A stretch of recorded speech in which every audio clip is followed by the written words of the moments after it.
This is MacroVoices with hedge fund manager Eric Townsend, the free weekly financial podcast targeting professional finance, high net worth individuals, family offices, and other sophisticated investors.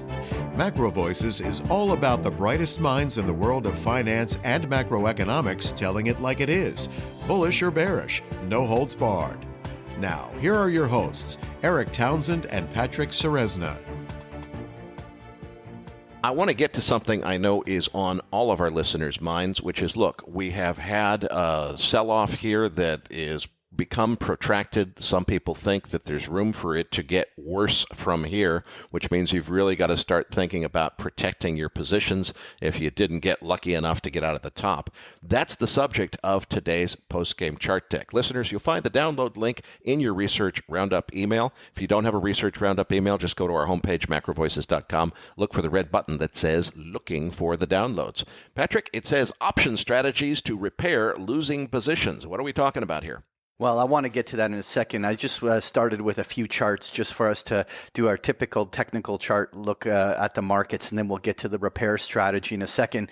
I wanted to start on page 2 with that S&P 500 and just highlight the interesting moment we're at. That, you know, at the market wrap, you were kind of referencing the fragility of the market in terms of this moment. And I wanted to highlight that we are really at an interesting crossroad. It is the option expiration weekend. We're basically one day away from an OPEX roll-off. And one of the things that arguably has contributed to the weakness of the market is the typical monthly OPEX roll-off that dealers get stuck with gamma. We're certainly in a gamma flipped zone where dealers are actually contributing to creating volatility into further weakness as their need to hedge their books. The last time in March 2020, when we had obviously much more of a crashy-like drop, the OPEX ended up being actually a short-term market, actually ended up being the market low. And not necessarily saying that has to be the case, but I certainly want to pay attention here going into this weekend to see whether or not we have some sort of a short-term relief rally once all of those options get rolled off or expire off the books.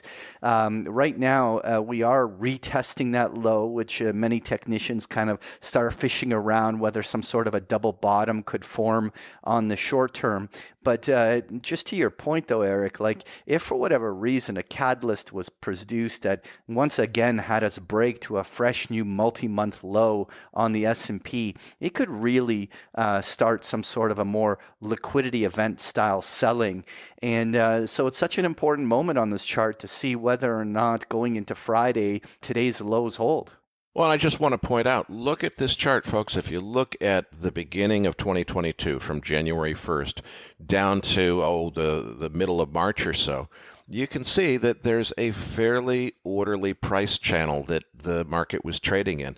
Then we got to a relief rally, a pretty significant bounce in the second half of March, and now we've got an even more defined, nice, clean price channel where the market is trading fairly steeply down, but inside of a well-defined price channel in an orderly fashion. This is not a market crash. This is an orderly sell-off so far. If it gets disorderly, it's going to look very different from this. Right. And so I wanted to just touch on page 3 with the chart of the euro. We always talk the dollar index, but on a trade-weighted basis, the euro single-handedly drives the dollar index with over a 50% weighting in it. And we came, even though the dollar index broke a higher high, largely because of the move in the yen, the euro never broke its decade lows yet. In fact, that kind of spot just under 104 was where those lows came in 4 or 5 years ago. And so it's a very interesting moment where the euro bounced. And so it will be really interesting to see whether this begins some sort of a period where the euro works its way back to 107, 108, 109 on the upside, and we see those short-term highs come in the dollar. Though moving on, Eric, I wanted to really touch on oil.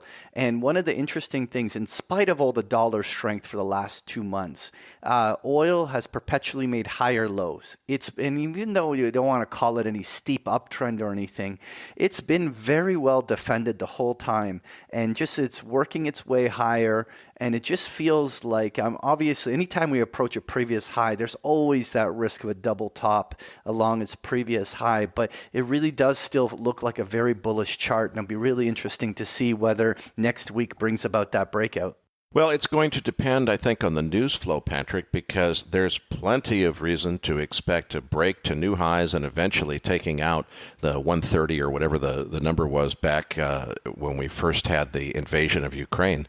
And that could be coming, but at the same time, I think there's plenty of room that we could start to see recession-related news. And frankly, the recession-related news has been plain as day for weeks and weeks and weeks as far as I'm concerned, but I don't think it's digested by the market yet. If we have a realization where finally the CNBC and Bloomberg clowns have figured out that the recession is imminent and everybody knows about it, I think that could result in a huge amount of speculative long liquidation from the crude oil futures market. That has to mean a significant bit of downside. I don't think that downside would last. I think it would create a very buyable bottom. But as far as bringing new money into the long side of this market here, there's pretty significant risk that you could see a big move down before we see more sustained movement up. Eric, just wanted to touch on gold here and just show that while you were talking about the 1830 level that Ole Hansen was referencing, there is a substantial support from previous lows all through that December and January period that were just below 1800. And so it is a really interesting support line from where gold is bouncing. And I think the correlation to the euro is going to be there, as really the gold has really been behaving almost like a cross asset to the US dollar for now.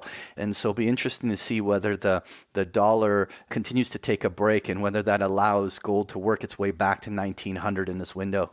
My guess is that the bottom is in for gold unless and until we get a disorderly sell-off or outright crash in the stock market, at which point I think all bets are off and there's probably new lows to be found. But if the stock market stays orderly, I wouldn't be surprised if the bottom is in.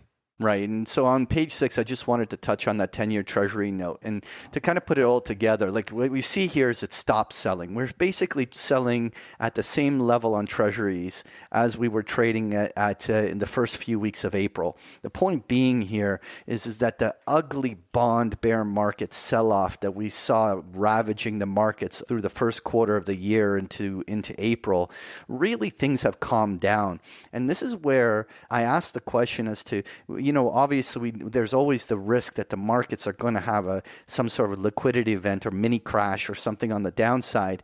But when we really look at it from a bigger intermarket perspective, Treasury bonds have calmed down, the dollar's coming off of its highs, everything seems to be calming down a little bit. And I kind of asked the question, maybe is that suggesting that maybe the stock market may be due for a little bit of a short squeeze rally of some sort if this trend continues? It's certainly something on my mind. Patrick, I think that's very possible. As you say, the signs of a double bottom on the stock market are there. There's lots of reasons to think that maybe it's time for the next big relief rally. And if you look at just what's happened since the 1st of April, that move down on a measured move basis wasn't quite as big as the one from January to mid-March, but it's pretty close. Plenty of room to think it's over here. But I want to make sure that we do our listeners the favor of not assuming it's over and discuss what we could do to prepare just in case it's not. Now, how do we deal with this? Because obviously you don't want to just bail out of your positions and go short the market, because if it is the bottom, then you're really screwed. What can we do with options in order to cover both bases? Well, we haven't talked options on the show for like ever, and it's I think. Oh, come on, not ever. It's just in a while. It's been a while, and I felt that this is a perfect time to come back and circle back and discuss this. The first thing is that many people often stereotype options as being risky, but I like to look at them as a tool. And those people that don't take the time to educate themselves on how the tool works don't know that different choices they have beyond the conventional buy and sell feature that you have with just traditional equity. And so I wanted to kind of produce a little presentation on a repair strategy, because obviously most people find themselves in holding stocks today that they're down on, and often you want to get out of that stock but don't want to sell it at a big loss, and so you look to repair the trade to get you an exit closer to break even. The traditional way the vast majority of investors approach this is dollar cost averaging, which is, you buy some shares, gets cheaper, you buy some more, and you keep bringing your cost base down. But the shortcoming of that is during bear markets, stock market drops are always deeper and last longer than most people expect. And think of it as someone who's been dollar cost averaging on ARC over the last year. It's just been a painful adventure trying to bring your cost base down. And so what I wanted to do was present an alternative way of approaching this, and just share one of the scenarios of what our listeners could do as an alternative to just dollar cost averaging. So in this example, just to make something very relevant, I wanted to use Walmart, because Walmart just a few days ago reported its earnings and just had a devastating market drop, right? And we saw a scenario where the stock went from the mid 50s down to $130 just in one day. And so an investor that, for instance, saw Walmart trading down toward $132, which was its February low, would potentially see that as a support line that potentially could have bounced the stock. And so I wanted to kind of go through the scenario that this investor goes and buys 100 shares of Walmart at that $132 price. So on page 11, we, though, continue the story, which is that the investor was proven wrong, or early, as we like to say. When Target came out with their earnings the next day, it drove another aggressive round of selling where Walmart dropped another $12 from $132 down to $120. And so, and any investor that bought Walmart the day before thinking they were getting a $20 discount day over day suddenly found themselves in a pretty significant losing position, owning what many view still a fundamentally great stock and a blue chip name, simply a bad timing for owning it. And so what I wanted to do was go through the scenario of what the investor can do to try to fix this position, and what are the advantages and disadvantages of doing it different ways. So our starting position here is that the investor bought those shares at $132, and Walmart's now trading at $120, and their investors down $1,200 for every 100 shares they own. And so we've kind of got to go through that. We want to build an option strategy that has the element of asymmetry to it to repair this. It's like we want to be able, the goal is to get out of the position without a loss, lower the break-even point, but more importantly, do not increase the downside risk through strategies like dollar cost averaging. And so this is where we've talked in the show in the past about these ratio call spreads, but I wanted to debate the idea of actually marrying one of these ratio call spreads to your long stock position and what it does. And so what I want to do is go through the two scenarios, comparing the scenario where investor one does the traditional dollar cost averaging strategy and buys an additional 100 shares of Walmart at $120. So now they $132 for the first 100 shares, $120 for the second. They have a $126 average cost base, but their key here is that they went from owning $12,000 of Walmart to now owning $25,000 of Walmart. And so they have this now big dollar position in there. Now, alternatively, in scenario two, our investor still owns the same 100 shares of Walmart they originally had, but what they do is they turn around, and in this example, I'm using a June 17th expiration $122 strike call, which is just a few dollars out of the money. And the investor turns around and sells 2 June 127 calls, which are $5 higher on the strike. Now, the first thought when someone sees that is that you might be naked to call, but you're not, because you still have the shares that are attached, which make this position a zero margin carry for putting this on. But the key to the element of this, Eric, is that we were able to open that ratioed call spread for a zero cost.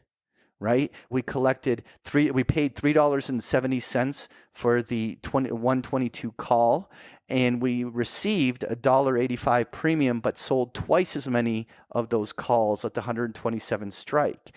And so we have this ratioed call spread open up above the Walmart position. And so what outcome does this give us? So what I wanted to do was basically show a scenario of what happens 1 month later. Now, obviously, we know the scenario of if the stock remained unchanged. If Walmart stayed at the same $120 price 1 month from now, the dollar cost average trader would be no better or worse off. And in the same way, if the ratio call spread cost us nothing and they both expired, then our investor too would actually also be no better or worse off in that scenario. So we don't need to build that scenario. What I want to show is the asymmetry. And Eric, the asymmetry is that what if we were wrong and Walmart kept crashing? What if Walmart just went from 120, kept going down, 110, and then $100? Well, the investor one who dollar cost averaged is now sitting with a loss almost twice as big because they bought an extra 100 shares. And what they thought was a good strategy to dollar cost average just started to mean that they had twice the exposure into something that was in a massive downtrend and continued to lose money. Alternatively, notice that investor two, while their loss did increase and they're down $3,200, it was only on the 100 shares they owned. They actually didn't double down, and the loss didn't accelerate by them having dollar cost averaged. And the ratio call spread, of course, just expires worthless. So we were able to buy a strategy that allowed me to capture more upside quicker, but if the market kept dropping, there was no additional cost for me to have put the trade on. And that is always a great scenario, because the last thing you want to be doing is margining up into a market crash. And so this is why I find the strategy very attractive. So on page 19, though, I just want to show is how the repair strategy worked. So let's just say, alternatively, Eric, that Walmart did rally over that month back to $127. Well, in this scenario, both the investor that dollar cost average got the position back to break even, but the person who implemented the ratioed call spread married with the stock actually also got to break even at $127. They didn't need the stock to go back to 132 where they originally bought it. And so the key is that they were both ways to repair the strategy and get yourself closer to break even faster, but the one allowed you to do it without taking any more downside risk. Well, Patrick, this is fascinating, but of course I know our most astute listeners have already figured out that if you allowed Walmart to go not just to 127, but to 200 or something without taking those positions off, now those short calls that you have could become really problematic because they're not completely offset by the long calls. So it seems to me like this is a brilliant strategy if you're really careful about when to get in and when to get out and follow careful rules. What are those rules? Well, Eric, the thing is that there isn't that danger because in the end, what you want to think is that the extra short call is actually the equivalent of a covered call against the underlying stock position. So you literally have no risk of the stock going higher, but you've cut off the upside. And that is what comes with it. The strategy in itself is simple, but the implementation is a little tricky. When do you implement it? When do you get out? When do you roll up the strike, or do you close one part of the short leg at some point? Do you cut off the upside completely like that we were just talking about, or do you pay a debit and leave room for upside? If the stock keeps dropping, do you reapply the strategy but at lower strikes? So the implementation is actually the tricky part. The strategy is simple, and that really is what I'm going to be focusing on when I do this special webinar with my Big Picture Trading members this weekend. Well, Patrick, if you're going to bring that up on the air, I know it's intended for your Big Picture Trading members, but how about getting our MacroVoices listeners in on the deal as well? Right. So what we do have is some room left in the webinar, but I can't guarantee everyone will be able to join. Okay, understood. You got to give first dibs on this one to your paying subscribers. That only makes sense. To the extent that there is available space after that, first come, first serve for MacroVoices listeners. How much does it cost? Well, considering the markets are getting crushed, I wanted our listeners to get a benefit from this strategy with no barriers to learning it. So we're making the session completely free.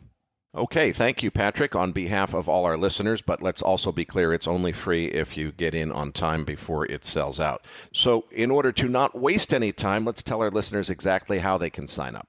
Well, the live webinar is going to be happening on Sunday, May 22nd at 11 a.m. Eastern Time. They can click on the link from either the chart deck or in the Research Roundup email, or they can go directly to the URL at bigpicturetrading.com/trade repair. Okay, so that's this Sunday, May 22nd, 11 a.m. Eastern Time, and you just need to go to bigpicturetrading.com/trade repair to get free access to Patrick's trade strategy. Move fast before it sells out. Yeah, looking forward to it. And what about our listeners who may not hear this until after May 22nd? Well, Eric, we're going to be recording it, so if you still go to that landing page, we're going to find a way for our listeners to be able to access the recording. Okay, great. We're going to leave it there for this week's show, folks.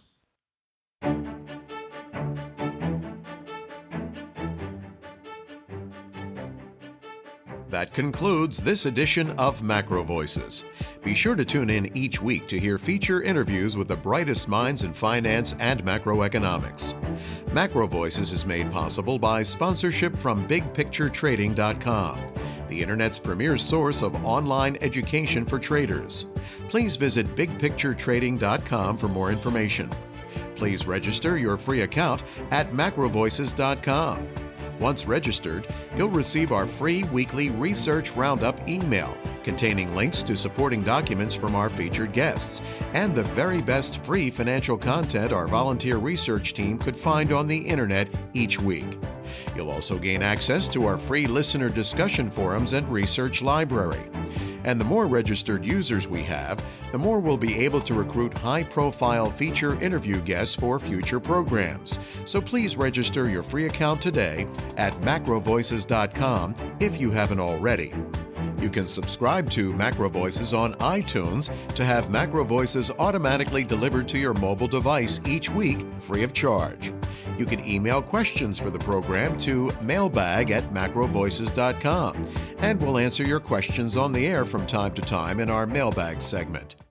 MacroVoices is presented for informational and entertainment purposes only. The information presented on MacroVoices should not be construed as investment advice. Always consult a licensed investment professional before making investment decisions. The views and opinions expressed on MacroVoices are those of the participants and do not necessarily reflect those of the show's hosts or sponsors. MacroVoices, its producers, sponsors, and hosts Eric Townsend and Patrick Ceresna shall not be liable for losses resulting from investment decisions based on information or viewpoints presented on MacroVoices. MacroVoices is made possible by sponsorship from BigPictureTrading.com and by funding from Fourth Turning Capital Management, LLC. For more information, visit MacroVoices.com.